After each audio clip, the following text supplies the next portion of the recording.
Hello everybody, welcome back to the channel. I want to say welcome to all the new subscribers. I had a request on one of my vids about frozen transom clamp handles. So this is a repair I do constantly because where I'm at we are saltwater only. So I get this a lot on these old engines, old outboards.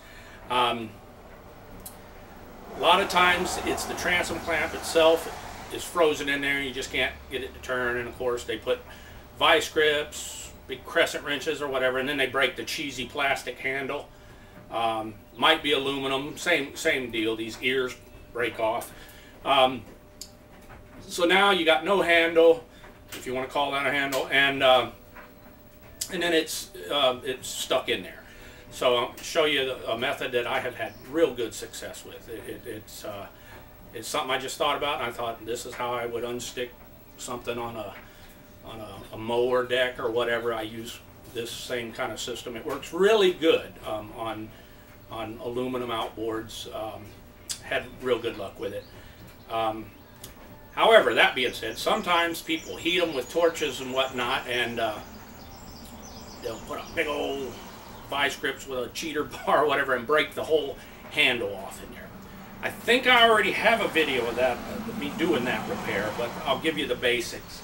If the handle is when I say handle, if the threaded part that tightens onto the transom is snapped off and all jagged and everything, say it's sticking about a ½ inch out, then what I do is I take this tool here. It's a die grinder. You could use an angle grinder with a cutoff bit. Eyeglasses, absolute. This tool's nasty. I don't know what it spins at, but I know it's over 3,000. But it's one of my most valuable tools. I really, for working on old aluminum salty engines and so forth, cutting off rusted bolts, it's fantastic. I love it. So use this, cut it off flush with the transom, where on the outboard itself, where the threaded part threads in. You cut it off flush with this tool. Take a center punch, get as close to center as you can, take your little tappet hammer, bit, make your punch, bean it so that your drill bits. Start out with a drill bit about like that. Then you're going to go up and up and up until you get to the big one. This is a ½ inch. Then you're going to take this tool, now that you've drilled it out to about a ½ inch. This is a 5/8. I got it written. The one that you use for these OMC is 11 national cores, plug tap. It's a 5/8 inch, 11 national cores. That's the tap you're going to use. That will fit the 25s, 30s, all the way up to 40 horsepower. Well, excuse me, up to 35. Now the smaller, little small kickers will have a different one, but for your mid-range, 20, 30, 35, that's what you use. So once you got that, I got this tool right here. It's a Harbor Freight tool. I love it. It's ratcheted. I put the tap in there and slowly tap it in. After I tap it in, it has a little reverse here. You reverse it, take it out. Once you do that, you can screw in the new threaded portion of the transom clamp, and then these cheesy plastic handles or the aluminum ones. I found this here. It's used on docks or any place, decks, docks, ramps where you need bumper protection, I guess. I think they call it duralumin, and it's just tough as nails. I think it's the basic same stuff is like a cutting board would be made out of for the most part. I have used cutting board, nylon or whatever that stuff is to make transom clamp handles. I just cut little billets off of this, and then I take it and shape them into that shape, roughly that shape, and I drill them, and I use that little die grinder I was showing you. It's real good for cutting them and shaping them. This stuff is almost indestructible. It's stronger than the aluminum handles. It's stronger than certainly these plastic garbage ones. All right, but now let's say that the transom clamp handle is, the threaded portion all is still in good shape. It's just stuck. And when they get stuck, they can literally become welded. Here's a method I use. Been very successful with it. I'll show you. Get you a drill. This is a 1/8 inch bit, I believe. Something close, not particularly important, just something that size, about 1/8, a little smaller. Center punch, your tappet handle, and what you're going to do. All right, I'm going to move the camera. I'll move you around here so you can see. Let's see if we can get to one. There we go. All right, we there? Not a very good picture. There we go. All right, you see this? This thing is just frozen solid. I mean, I broke that old plastic cheesy handle off. No problem, because they're garbage anyway. I make my own, and it'll be there for years. Anyway, it's stuck, and you could put, I've put vice grips on this thing, crescent wrenches. It's just way stuck. So you're not going to get this one with heat or anything. It's stuck.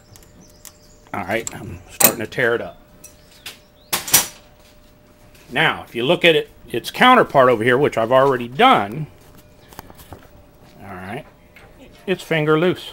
You got loose, the way you like them. Okay, so how do you get that? Well, what I do, and I'm going to show you over here. Hopefully you can see it. There's a hole right there. I drill a hole there. All right, and then same thing over here. I drilled a hole right here. All right, so again, take your center punch, and you're going to bean a little hole there. And after you do that, you take your drill and come in. You can make your hole up higher if you want, and normally I do, but this one's right here. So you can see there. And what you do is you drill in, and then you just measure your drill bit so that you know you're through the housing part and just starting to get in to the bolt itself. And you'll be able to tell it too when you're starting to hit the threaded part. A different kind of aluminum will come out of here.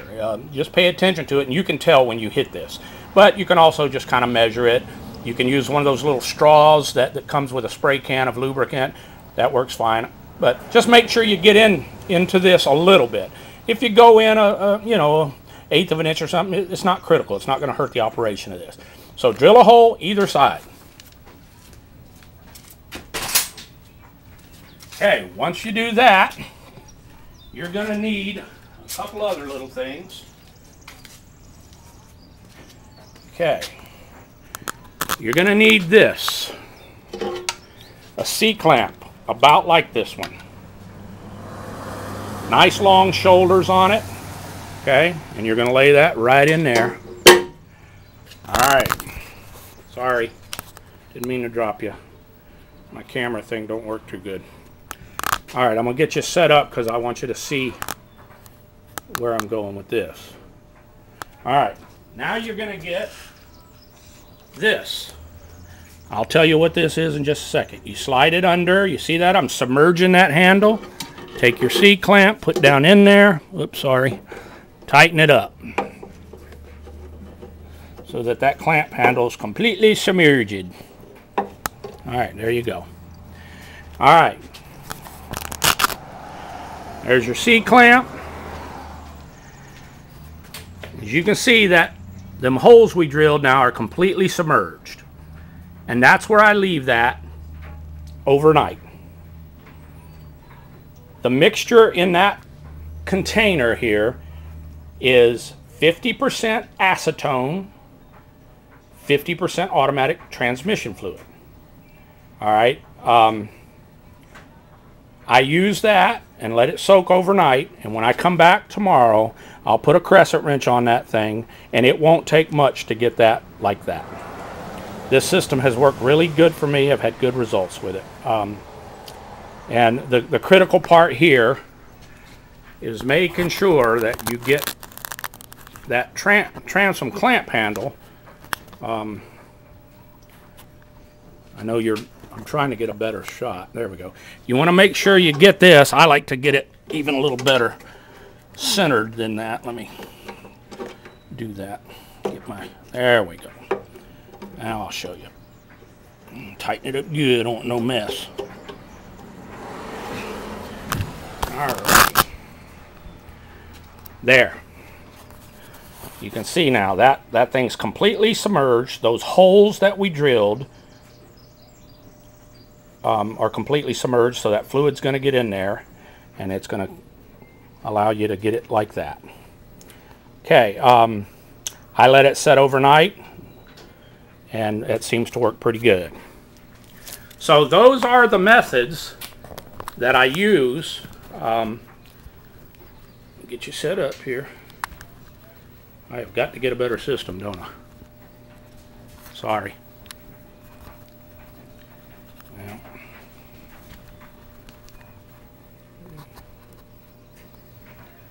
Alright, sorry about that camera operating. I'm not very good at it. Alright, so then I cut the new handles out of this. It's virtually indestructible. If the handle's been completely broken off, this method, I think I already have a video of this method on there.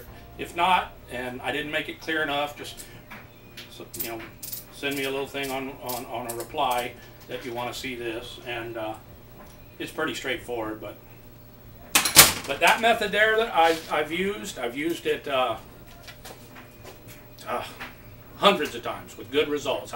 In fact, I don't know that I've ever had it not work. So it works really good. Now the holes that you drilled, are they a problem? If it's an engine that you want to keep, pristine or whatnot, fill them with a little bit of a JB quick weld. The difference between JB weld and quick weld is the quick weld has more hardener in it. So buy the one with more in it. More is better. So put some JB quick weld, just enough to cover the holes, sand it down a little bit, little spray paint, you won't even notice it there. I generally leave the holes, and it gives me one more place to put my little tube on my lubricant can and give it an extra shot. Hopefully this will help you out. This is the methods that I use. Worked well for me over the years, and if somebody has a different method they use that they've had success with it, please share. I would love it. This works, and it's cheap, inexpensive. And then your solvent that you mixed up, the 50-50 acetone and transmission fluid. The transmission fluid type, unimportant. It can be Dextron, it can be type F, type 5, whatever it is, don't matter. Just transmission fluid. And acetone and the mixture, 50-50, not that important either. 30-40, it ain't gonna matter. Just get some acetone and transmission fluid. There's a test online where they compared this mixture here to probably 20 of the leading spray penetrants and so forth, and this beat every one of them. So it's cheap. When you're done with it, pour it in I like to pour it in a spray bottle with a little trigger, and I use it everywhere in the shop. It works great, and you don't have to discard it. You reuse it, and then I reuse it over and over for this method here. And then I just pour it through a woman's pantyhose into a jar and back into my spray thing, and it catches any little dirt and stuff in there. So it works great, it's cheap, and gets these old outboards back in service. Hope this helped you. If you want to see anything else, fire me a reply on one of the videos. And again, thanks to all the new subscribers this week. I think we had quite a few this week, so appreciate that. And if there's something you want to see me doing that I'm going to be doing anyway, this engine that I'm doing this on the way on is all, by the way, a customer's engine. I'm doing it for him. It's got a few things wrong with it, but that was one of them. That he couldn't use it because he couldn't clamp it on his boat. So we're getting that squared away for him. And so a lot of these things that people ask for, I'm going to be doing anyway, so it's not a problem. So thanks for watching.